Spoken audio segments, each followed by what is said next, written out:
odieux, car ils perdaient toute singularité pour devenir des petits bourgeois.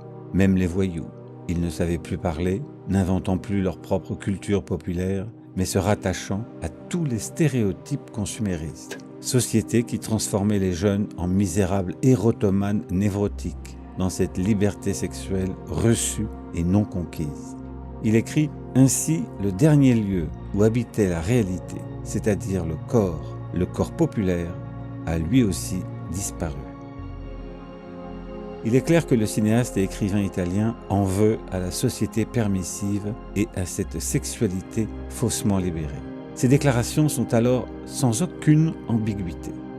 Je sais seulement que pour le moment, la fausse permissivité au sein d'une fausse démocratie est encore pire que la répression brutale et sans euphémisme. C'est la tolérance qui crée les ghettos, parce que c'est à travers la tolérance que les différents peuvent sortir au grand jour, à condition cependant d'être et de rester une minorité acceptée, mais repérée et circonscrite. La tolérance est l'aspect le plus atroce de la fausse démocratie. Je te dirais qu'il est même beaucoup plus humiliant d'être toléré que d'être interdit, et que la permissivité est la pire des formes de répression.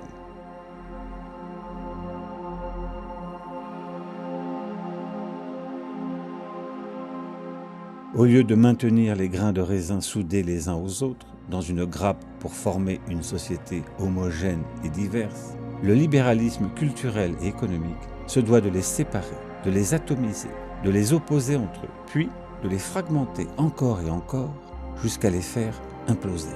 Ce sera aux individus de supporter leur propre domination et leur propre avilissement venu non plus de l'extérieur, mais de l'intérieur. L'intériorisation du maître par l'esclave émancipé, disait Jean Baudrillard. Le libéralisme place son élan dans l'égoïsme et le narcissisme humain en faisant croire que l'individu choisit seul l'objet de son désir et que son ressenti s'en trouve dès lors légitimé.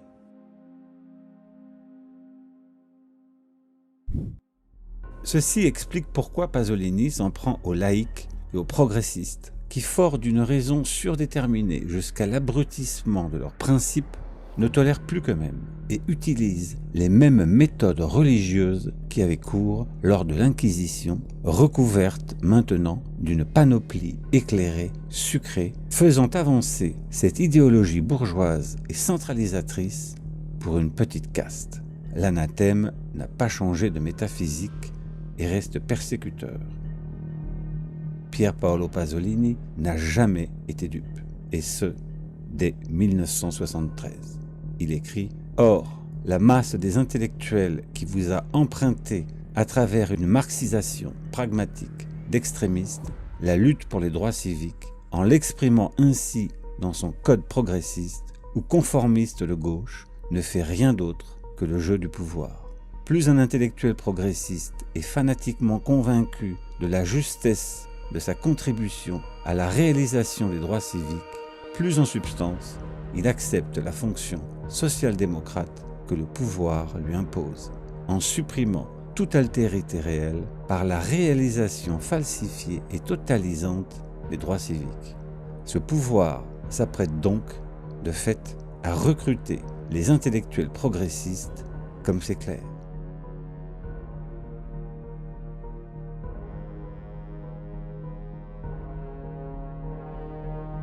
On pourrait le traduire de nos jours par le mariage homosexuel, la PMA, la GPA et tutti quanti. Pier Paolo Pasolini serait catastrophé par cet embourgeoisement des minorités qui ruinera toute vie en commun, chaque code culturel.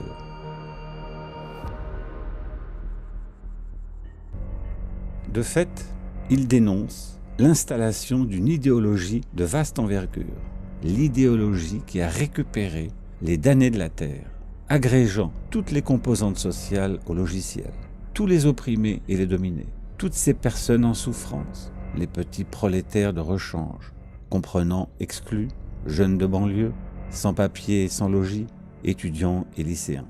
Que dirait-il des homosexuels, lesbiennes et transsexuels de nos jours soumis à cette injonction? La récente édition spéciale de la Tribune, consacrée aux LGBT en entreprise, l'aurait sans doute violemment indigné. Il est presque inutile d'ajouter que Pasolini était un homosexuel revendiqué comme tel, pleinement assumé. Mais selon lui, l'objectif était clair. Toutes ces revendications identitaires permettraient d'agréger toutes les composantes sociales à un même formatage et d'ouvrir une subjectivité illimitée dans le désir. Quand on lui demande ce qu'est une féministe, il répond « Je crois que c'est une personne qui a une exigence de médiocrité qui glisse dans l'ordre d'idées mystificatrices de la petite bourgeoisie. L'art de se faire des amis en pourfendant une idéologie bien précise qu'avait déjà critiquée Rosa Luxembourg, autre marxiste. Comme quoi Pier Paolo Pasolini est cohérent. Nous sommes loin de Simone de Beauvoir. » À l'évidence, une telle pensée, largement inspirée par Karl Marx, risque de se heurter à cette émancipation, à cette liberté, alors que pour Pasolini, il s'agit d'une répression. Une répression, bien entendu, qui n'est plus ouvertement sanglante, mais change les corps et les âmes de l'intérieur, physiquement, charnellement, ce que n'avait pu faire le fascisme authentique qu'a connu Pasolini.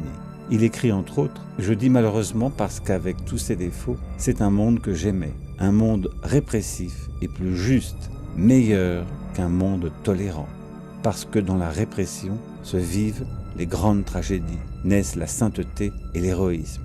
Dans la tolérance se définissent les diversités, s'analysent et s'isolent les anomalies, se créent les ghettos. Je préférerais, moi, être condamné injustement qu'être toléré. » À lire ces lignes, on se demande qui de nos jours peut comprendre une telle pensée tragique. L'attaque est sévère de la part de ce communiste qui ne s'en laisse pas compter sur ce faux progrès. Selon lui, une société réellement ouverte est une société qui ne tolère nullement un tel système d'exploitation, en cachant son processus égoïste et narcissique, tout en asservissant non seulement son peuple, mais à terme la planète entière, la dévastant avec une rythmique imperturbable. Pier Paolo Pasolini écrit « Le futur appartient à la jeune bourgeoisie, qui n'a plus besoin de tenir le pouvoir à l'aide de ses instruments classiques et ne sait que faire d'une Église qui, désormais, est condamnée à disparaître de par son appartenance à ce monde humaniste du passé, qui constitue un obstacle à la nouvelle révolution industrielle. » En effet, le nouveau pouvoir bourgeois nécessite de la part des consommateurs un esprit complètement pragmatique et hédoniste, un univers mécanique et purement terrestre dans lequel le cycle de la production et de la consommation puisse s'accomplir selon sa nature propre. Il avait compris que la nouvelle bourgeoisie voulait des individus sans passé, jetés dans leurs pulsions. Le cinéaste tente de démontrer que ce système capitaliste a besoin de maintenir en vie de vieux et poussiéreux ennemis. La menace ne vient plus du Vatican, ni des fascistes, qui dans l'opinion publique sont déjà vaincus et liquidés. Même si c'est encore inconsciemment, l'opinion publique est désormais totalement déterminée dans sa réalité par une nouvelle idéologie hédoniste et complètement, même si c'est stupidement laïque. Le pouvoir permissif, au moins dans certains domaines, protégera cette nouvelle opinion publique. Pier Paolo Pasolini voyait bien que l'on instrumentalisait l'antifascisme pour faire taire les contestataires par la menace et la culpabilisation. Son attaque était tellement précise et lucide qu'il a eu raison avant tout le monde, au point où ce processus a remarquablement bien fonctionné avec le recul du temps. Voilà pourquoi une bonne partie de l'antifascisme d'aujourd'hui, ou du moins de ce que l'on appelle antifascisme, est soit naïf et stupide, soit prétextuelle et de mauvaise foi. En effet, elle combat ou fait semblant de combattre un phénomène mort et enterré, archéologique, qui ne peut plus faire peur à personne. C'est en somme un antifascisme de tout confort et de tout repos. Pour lui, le fascisme peut revenir sur la scène à condition qu'il s'appelle antifascisme. L'antiracisme suivra peu après avec l'antisexisme où, à l'égal des anciens religieux, les turiféraires de cette idéologie verront sans cesse des stigmates racistes ou sexistes chez autrui. Qui parcourt le monde avec un simple clavier d'ordinateur. Vous pouvez donc avoir accès pratiquement à toutes les banques de données et tout savoir sur tout ou presque. Internet est allé encore plus loin dans cet enrégimentement bourgeois grâce à l'informatique.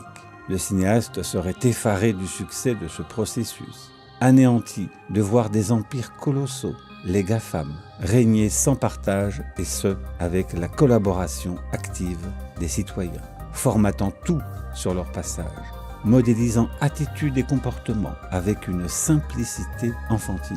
Et tout se répercute dans les gestes, dans les personnages, les attitudes, etc. Le pouvoir est devenu total, illimité, et se retrouve dans l'obscénité hallucinante des représentants politico-économiques et culturels de cette caste, que ce soit à travers leurs frasques sexuelles, cocaïnomanes invétérés, qu'avec leur collusion avec les pires truands de la mafia. Il suffit aussi de regarder dans la rue le look de tous ces imbéciles en trottinette électrique. Ils sont effectivement dans le vent. Ces personnes obsédées de consulter et de faire défiler leur téléphone portable sont plus portées attention au monde environnant quand ils n'ont pas un casque sur les oreilles à écouter une musique tout aussi déplorable qui les abrutit chaque jour. Une mode, oui, mais une mode peut-être pas sans conséquences. Il ne s'agit pas d'éviter aux autres le bruit que l'on peut faire, mais de s'éviter à soi le bruit et la présence des autres.